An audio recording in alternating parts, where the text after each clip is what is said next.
Khulna medical college হাসপাতালের ৪১ চিকিৎসককে অবাঞ্ছিত ও কালো তালিকাভুক্ত করায় বন্ধ রয়েছে বহির্বিভাগের অধিকাংশ সেবা। এতে ভোগান্তিতে পড়েছেন রোগীরা। এই মুহূর্তে খুলনা মেডিকেল কলেজ হাসপাতালে আছেন রিপোর্টার বেল্লাল হোসেন সজল। সরাসরি যাচ্ছি তার কাছে।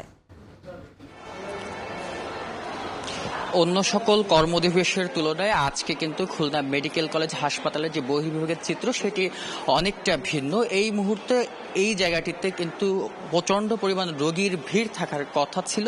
ঠিক সেই মুহূর্তে আমরা দেখতে পাচ্ছি যে হাসপাতালের বহির্বিভাগে বিভিন্ন মেডিকেল অফিসার এবং বিশেষজ্ঞ চিকিৎসকের সামনে রোগী থাকার জায়গাটা কিন্তু একেবারেই শূন্য। সেসব চিকিৎসকদের যারা পিএ তারাই কিন্তু এখন বসে অপেক্ষা করছে। এই মুহূর্তে আমরা দেখতে পাচ্ছি যে খুলনা মেডিকেল কলেজ হাসপাতালের যে বহির্বিভাগ রয়েছে সেই বহির্বিভাগের অধিকাংশ চিকিৎসক, প্রায় ২০ জন চিকিৎসক অনুপস্থিত রয়েছেন। এছাড়া হাসপাতালের যে ভর্তি রোগী রয়েছে, অন্তর্বিভাগের বিশেষজ্ঞ চিকিৎসক রয়েছে, সেখানেও প্রায় ২১ জন চিকিৎসক কিন্তু অনুপস্থিত রয়েছে।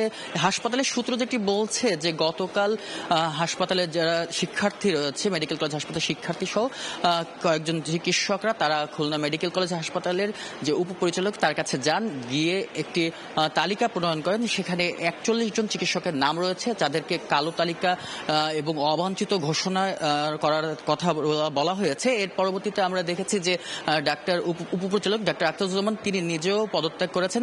এই ঘটনাকে কেন্দ্র করে আজকে খুলনা মেডিকেল কলেজ হাসপাতালে এই ৪১ জন চিকিৎসক কিন্তু অনুপস্থিত রয়েছে।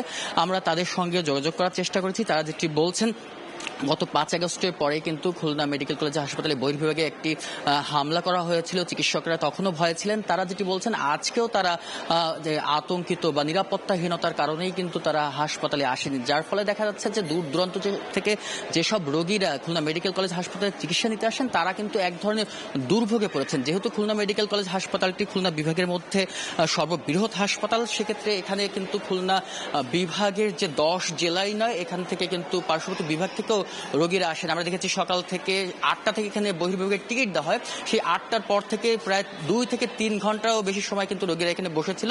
বসে থেকে তাকে চিকিৎসা না পেয়ে অনেকেই চলে গেছেন, এখনো কিন্তু অনেকে অপেক্ষা করছেন। এই ছিল আমার কাছে খুলনা মেডিকেল কলেজ হাসপাতাল থেকে চিকিৎসা ব্যবস্থার যে ভঙ্গুর অবস্থা তার সর্বশেষ সংবাদ। সরাসরি যুক্ত ছিলাম খুলনায়।